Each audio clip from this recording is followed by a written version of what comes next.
Olá, alunos. Espero que todos estejam bem. Eu sou a professora Daniele Mesquita e hoje nós faremos alguns exercícios sobre o módulo 5 e aí passaremos daqui a pouquinho para o módulo 6, que fala sobre barroco e arcadismo. Porém, nós falaremos apenas a respeito do módulo 6 sobre barroco. O arcadismo vai ficar para a outra aula, tá bom? Então, eu escolhi alguns exercícios aqui do módulo 5. Vamos a eles. Então, só para relembrar, nós já falamos sobre Renascimento, falamos sobre classicismo e também já falamos sobre quinhentismo, ok? Que está aqui, né? Então, agora vamos às questões.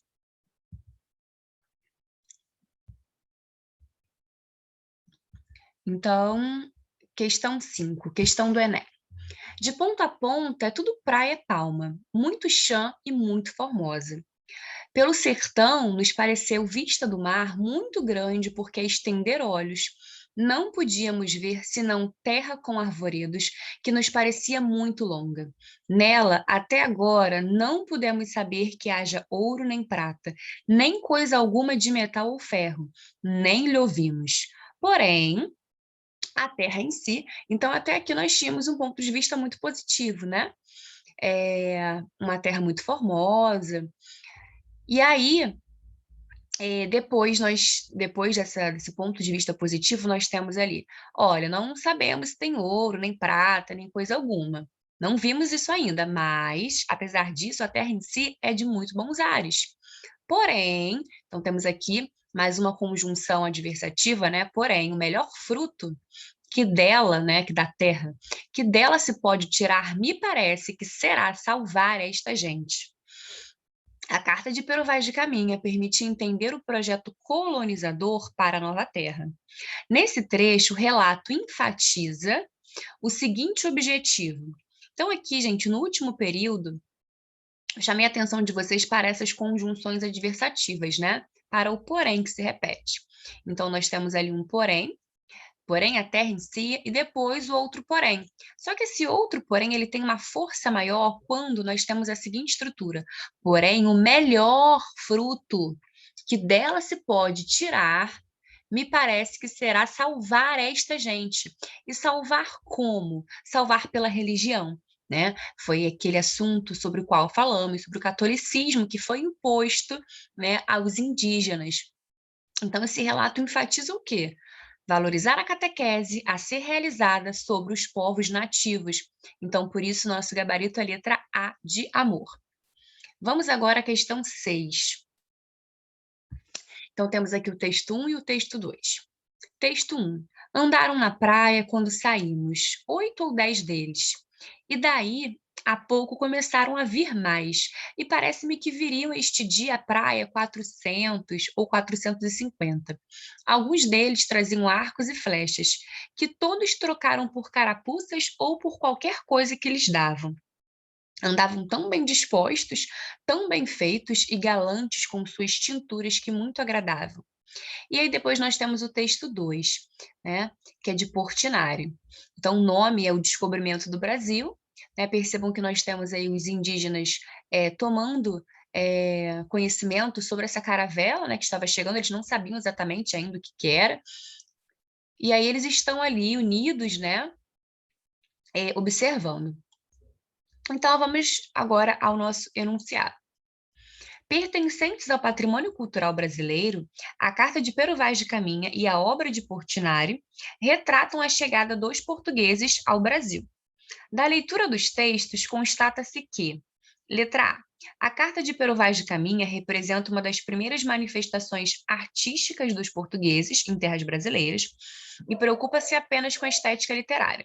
Quando nós temos acesso, gente, quando nós percebemos que a alternativa usa apenas, somente, unicamente, exclusivamente, né, quando ela exclui muito, a gente já tem que ficar com um pezinho atrás, né? E aqui a letra está dizendo, preocupa-se apenas com a estética literária. Na verdade, o quentismo ele tem uma preocupação, ele vai apontar mais aspectos históricos. Tanto é que nós falamos que o quentismo nem é considerado uma escola literária. Né? Aí a letra B diz que a tela de Portinari retrata indígenas nus com corpos pintados. Sim, né? Até aí beleza. cuja grande significação, então, a importância disso é a afirmação da arte acadêmica brasileira e a contestação de uma linguagem moderna. Foi o que eu acabei de falar, né? Esse grande questionamento, essa grande retratação da tela de Portinari, ela tem uma relação histórica, né? Então, até Corpos Pintados ela está correta. A letra C diz que a carta, como testemunho histórico-político, então temos aqui, ó, viu? História, né? Que apareceu, esse testemunho, esse caráter histórico, mostra o olhar do colonizador. Sim, né? Então, justamente por ter esse olhar do europeu, é que o quentismo não é considerado uma escola literária, né? Também por isso. Mostra o olhar do colonizador sobre a gente da terra e a pintura destaca em primeiro plano a inquietação dos nativos.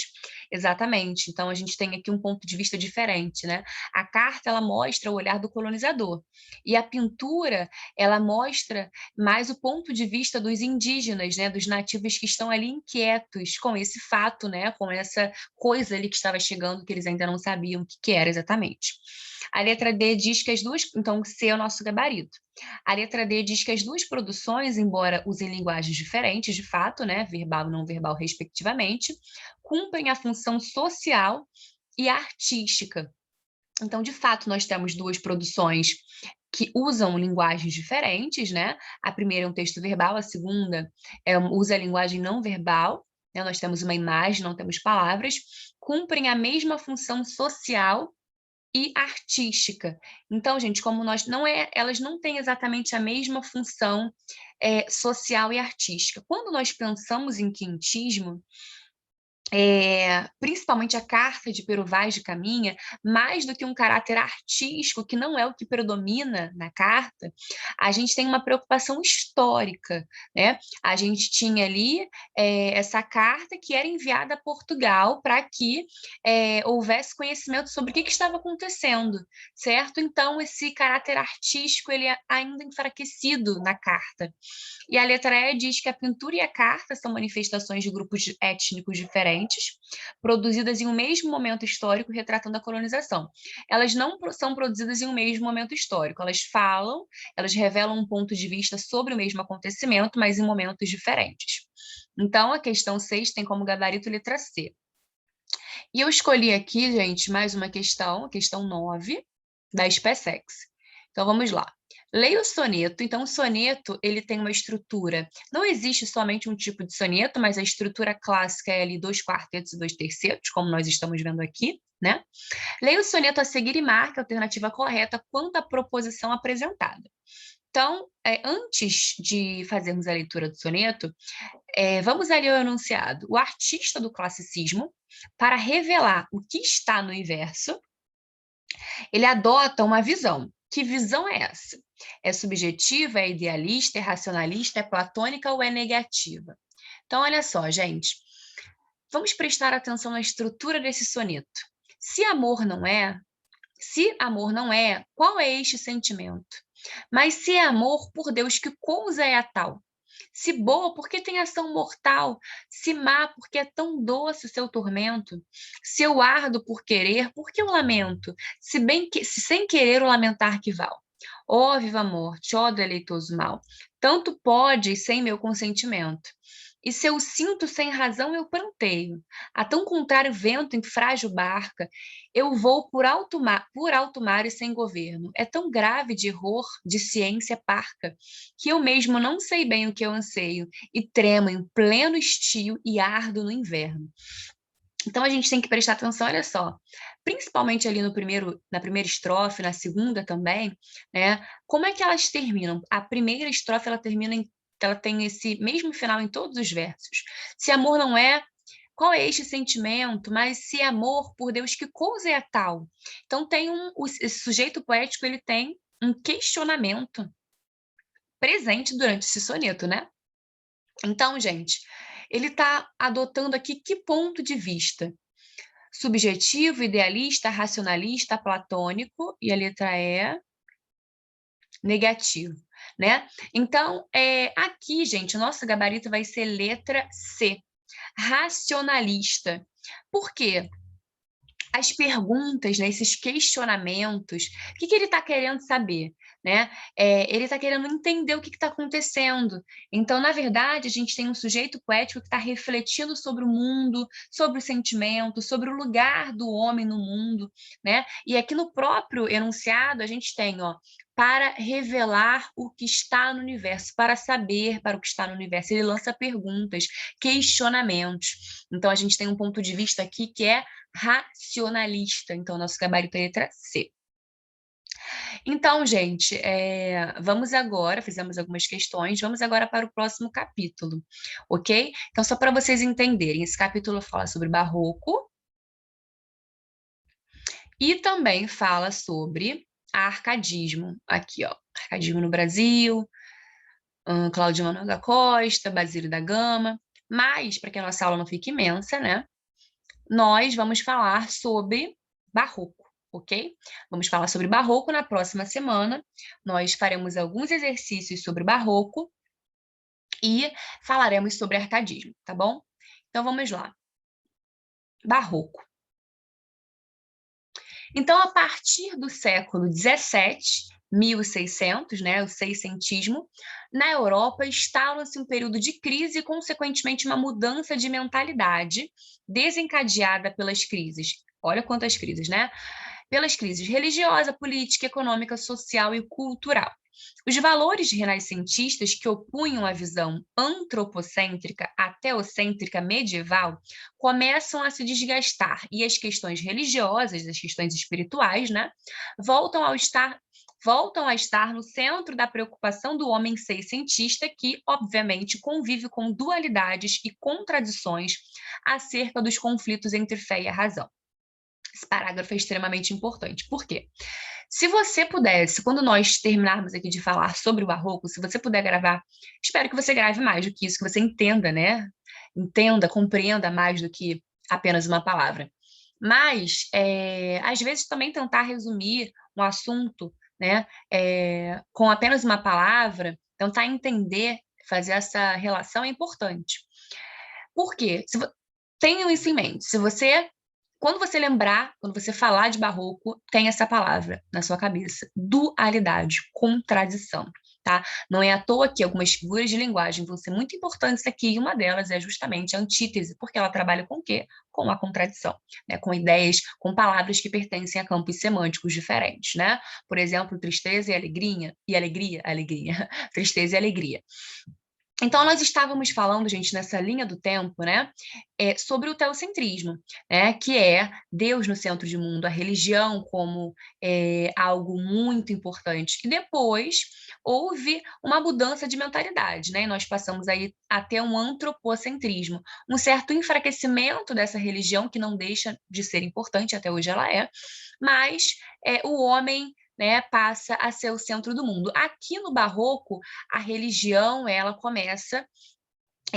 ocupa um espaço bem central, tá? Então, o barroco vai falar muito sobre a vertente religiosa. Continuando. Em termos políticos e econômicos, com a formação dos estados nacionais desde o fim do século XVI até meados do século XIX, consolidou-se em diversas partes da Europa o poder absolutista, um sistema político baseado na centralização do poder, na centralização do poder na figura do rei, que se considerava então um representante de Deus na terra e tinha o apoio das classes sociais da elite, a nobreza e a burguesia. Esse sistema ganhou força especialmente na França e na Inglaterra, onde a luta pelo poder passava pelas questões religiosas e resultou na formação das doutrinas. Em termos religiosos, o cristianismo passou por muitas transformações, desencadeadas principalmente pelos questionamentos acerca da doutrina católica. Então, alguns questionamentos estavam sendo. Então, algumas questões que estavam acontecendo ali, né, no cristianismo, estavam sendo questionadas, certo? Então, pelos questionamentos acerca da doutrina católica e ao comportamento de seus representantes, papas, bispos e o clero de modo geral. Esse foi um dos principais fatores desencadeadores dos movimentos religiosos, que aconteceram no século XVI, como a Reforma Protestante, que foi liderada por Martinho Lutero, a qual propunha o questionamento dos dogmas católicos, ou seja, o que é um dogma? É uma verdade que é incontestável, é aquilo que você aceita e é isso. Liderada por Martinho Lutero, a qual propunha o questionamento dos dogmas católicos e a reconfiguração da fé cristã baseada em outros valores. Movimentos semelhantes aconteceram na Inglaterra, que culminaram na fundação da Igreja Anglicana. Então, houve um enfraquecimento da fé católica, né? Então, a gente tem aqui a fundação da Igreja Anglicana, instituída por Henrique VIII, e também na França, com a instituição do Calvinismo, idealizado por João Calvino. Para fazer frente a essas reformas, a Igreja Católica instituiu, ela não ia simplesmente ficar assistindo, né? Então, ela instituiu o movimento da Contra-Reforma, que buscava restituir o poder religioso e reinstaurar a ordem católica por meio de ações disciplinares e moralizantes. Então, esses contextos político, né, absolutista e religioso, da reforma e da contra-reforma, então a contra-reforma foi a Igreja Católica tentando não perder, né, tantos fiéis, contribuíram para a configuração do espírito atormentado do ser humano do século XVII, o qual se manifestava nas mais diversas expressões artísticas da época, desenvolvidas mais intensamente nos países católicos, Portugal, Espanha, Itália, do que nos países que foram berço do protestantismo, né? A Inglaterra e a Alemanha.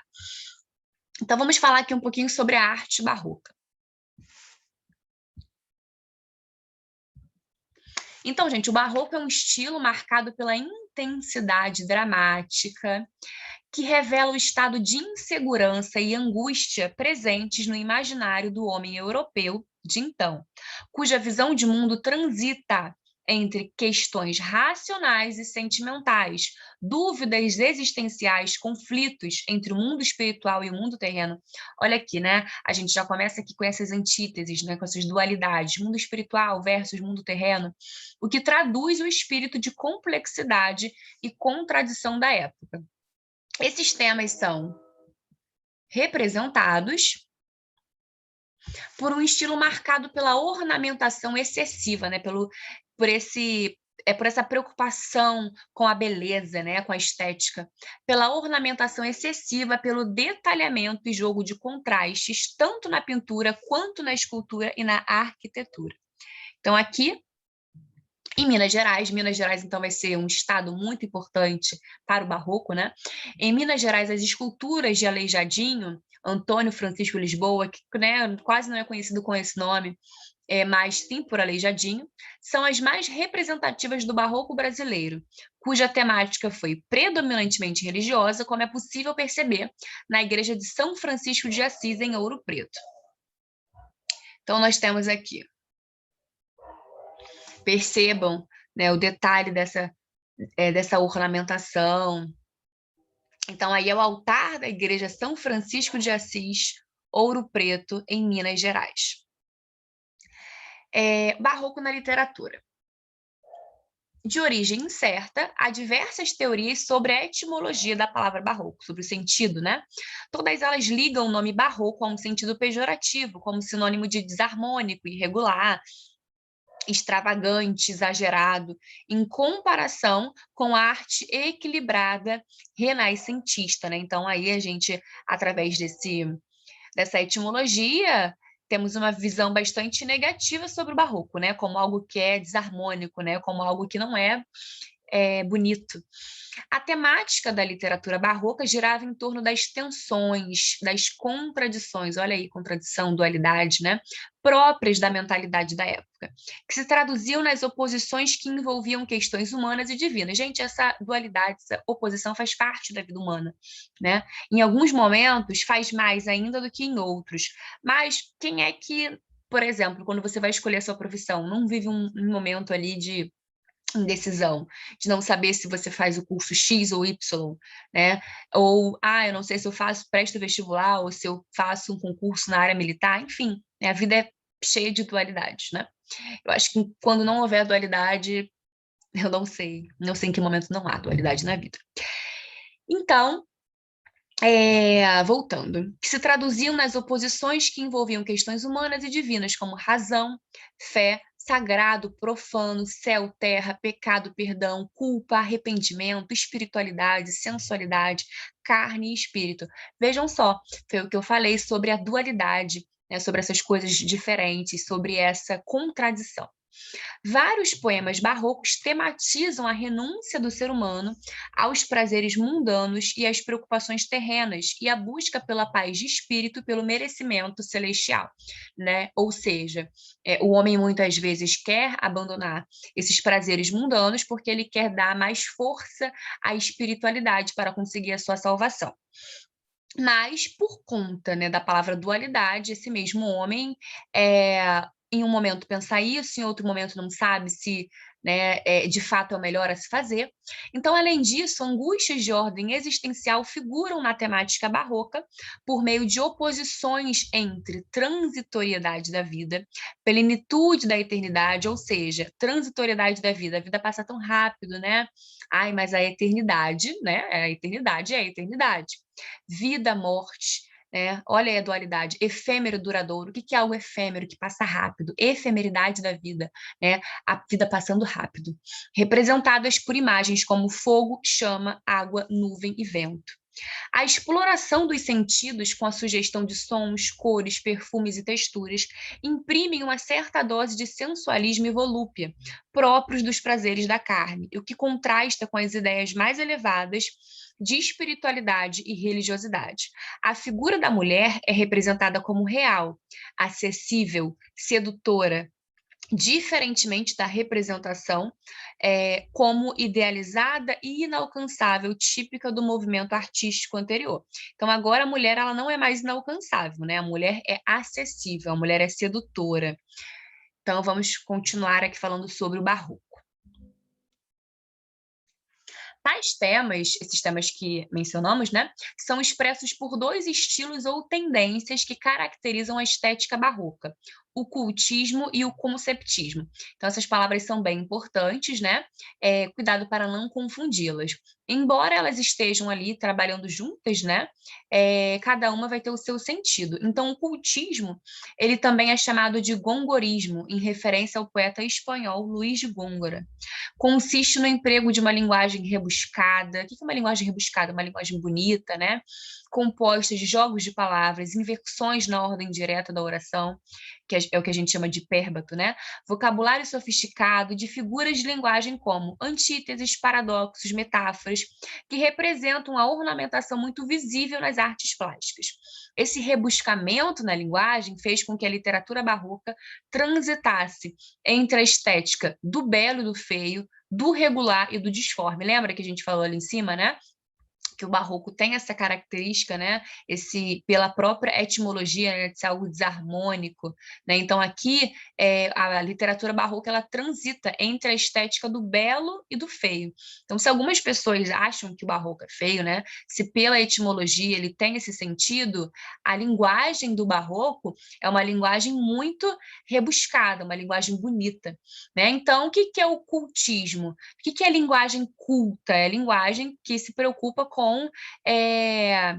as regras gramaticais, né? Então aqui o barroco ele vai prezar pelo cultismo, né? Ele vai apresentar uma linguagem que é rebuscada, que é bem escrita.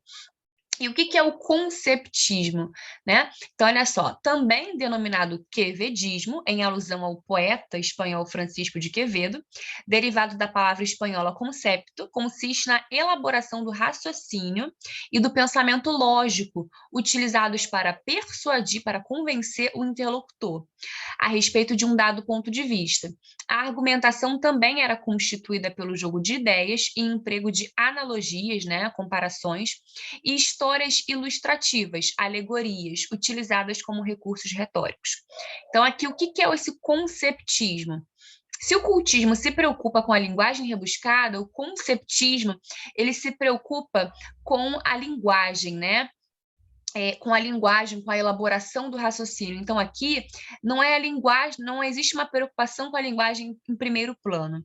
Existe uma preocupação com o raciocínio, certo? Com raciocínio. Então, a gente tem um poema, eu não sei se esse poema vai aparecer aqui, Eu vou esperar, se não aparecer eu comento. É um poema que mostra uma argumentação, né, que mostra essa persuasão muito, de uma maneira muito significativa, muito forte. Então, continuando. A introdução do barroco no Brasil é marcada pela publicação do poema épico laudatório Prosopopeia, de Bento Teixeira, em 1601, mas os maiores expoentes da literatura barroca são Gregório de Matos, que é conhecido como Boca do Inferno, e Padre Antônio Vieira, este estudado tanto como representante do barroco português como do brasileiro, pelo fato de ter nascido em Portugal, mas vivido durante muito tempo aqui no Brasil. Além deles, vale destacar a presença feminina do barroco português, marcada pelas cartas atribuídas a... Gente, espero não falar errado. Enfim, Mariana do Alcoforado. Mas esse nome, quando a gente pensa em Gregório de Matos, em Padre Antônio Vieira, são mais recorrentes, tá bom? Então, vamos lá. Vamos falar sobre o Gregório de Matos. Gregório de Matos, como eu falei, também é conhecido como Boca do Inferno, e vai apresentar diversas vertentes, né, em seus poemas. Então, Gregório de Matos é baiano, né? É considerado o primeiro poeta genuinamente brasileiro. A sua obra reflete as tensões, olha aí, né? Toda hora essa palavra aparece. E contradições, dualismos, né? Do homem seiscentista, dividido entre o pecado e a salvação, entre o humano e o divino. Ele escreveu poesia lírica, satírica, filosófica e religiosa, e nós já falaremos sobre isso no próximo tópico. Ele ficou conhecido como Boca do Inferno, porque satirizava, né? Ele fazia muitas críticas por satirizar os costumes da sociedade baiana do século XVII. A política brasileira, a administração da corte e até mesmo o clero, o que lhe rendeu inimigos políticos e pessoais, e como consequência, a deportação para Angola em 1694, de onde regressou um ano antes de morrer, em 1696, no Recife. Então, ele é considerado um dos precursores da poesia lírica e satírica brasileiras. Não teve seus poemas publicados em vida, né? Então tem a sua obra póstuma, e a sua comunicação se dava de forma oral. Só mais tarde, no século XIX, os poemas foram reunidos em livros, razão pela qual há controvérsias em relação à autoria de alguns poemas, que não apresentam a mesma precisão de estrutura e vocabulário características da obra gregoriana. Essas dúvidas são comuns principalmente quando a obra, né, não é publicada em vida. Em termos formais, os poemas, de modo geral, apresentam características próprias do cultismo, ou seja, elaboração da linguagem, né, como linguagem rebuscada, uso de muitas figuras de linguagem e sintaxe invertida. Então, vocês já devem ter estudado figuras de linguagem, né? A aula do terceiro ano, sim, estudaram. E aí, essa figura de linguagem que trabalha com essa sintaxe invertida é o hipérbato, né? O que é hipérbato? É quando eu inverto a estrutura comum, né, da oração. Cuidado para não confundir com hipérbole, que é o exagero, né? Agora vamos falar então sobre a poesia lírica de Gregório de Matos, do Gregorinho. Então, na poesia lírica de Gregório de Matos, podem ser observados três grupos: a lírico-religiosa, a amorosa e a filosófica. Os poemas da vertente lírico-religiosa geralmente apresentam um embate entre culpa e arrependimento. Então, foi aquilo que a gente falou, né? A transitoriedade da vida versus a eternidade. Pecado e perdão, superioridade de Deus e pequenez humana, salvação e condenação, o choque entre o espírito e a matéria, né? Então, eu alimento meu espírito, eu alimento a minha matéria, né?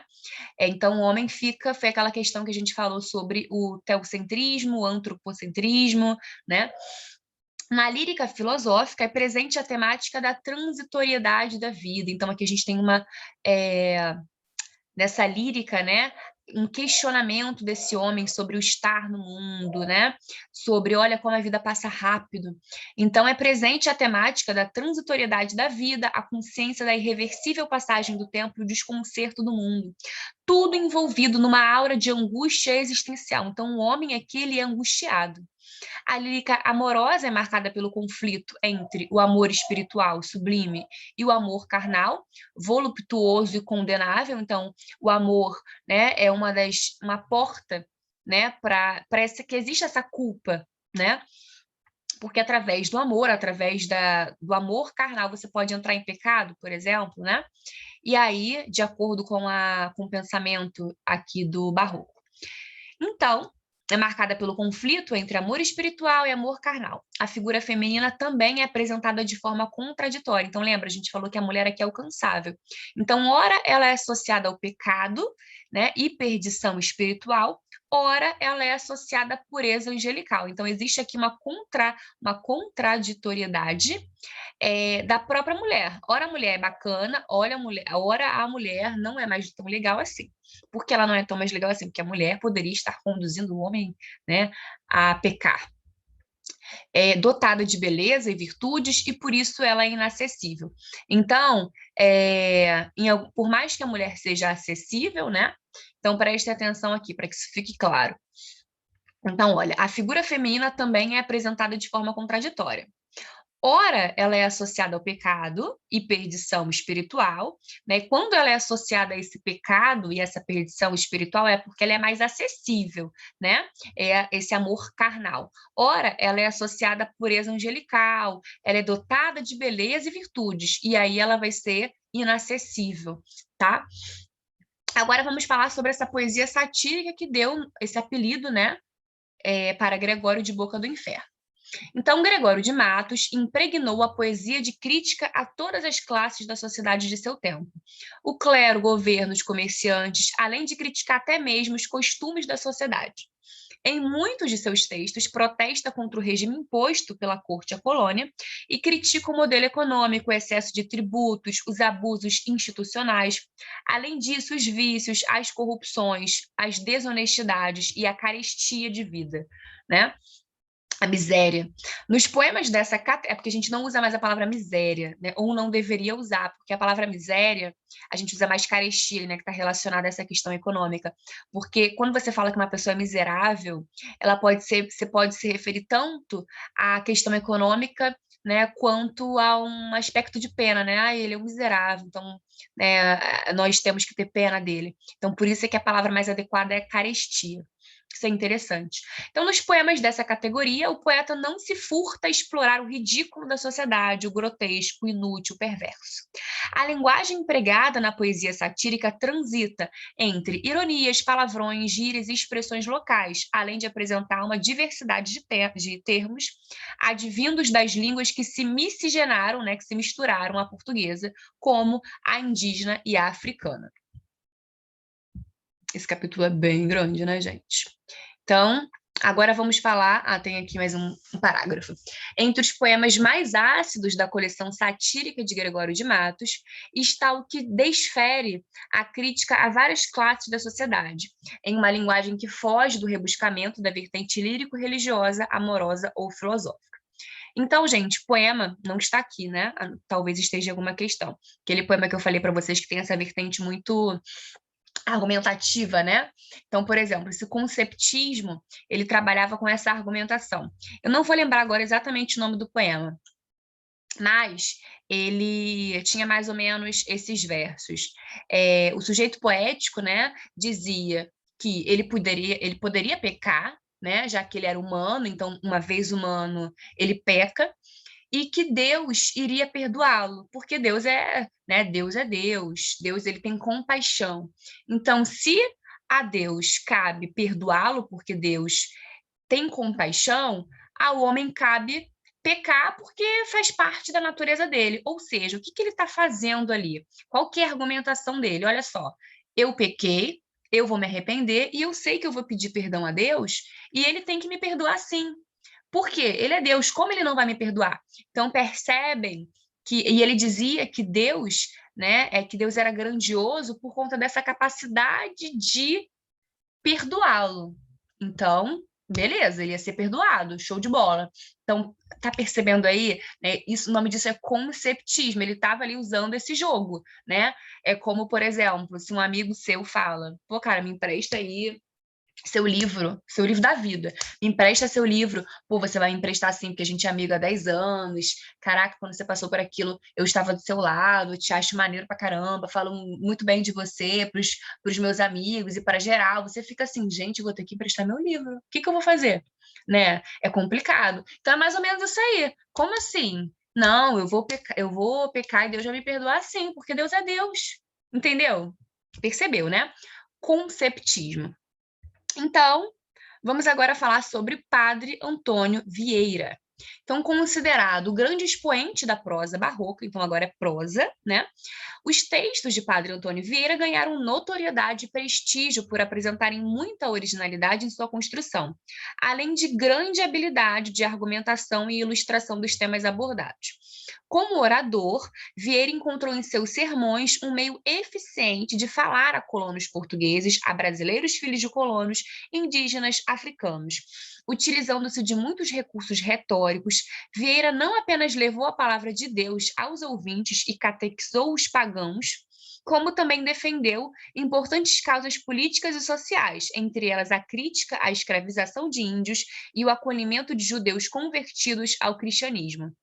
Em razão disso, indispôs-se tanto com colonos quanto com a Inquisição, chegando a responder processo e ser preso.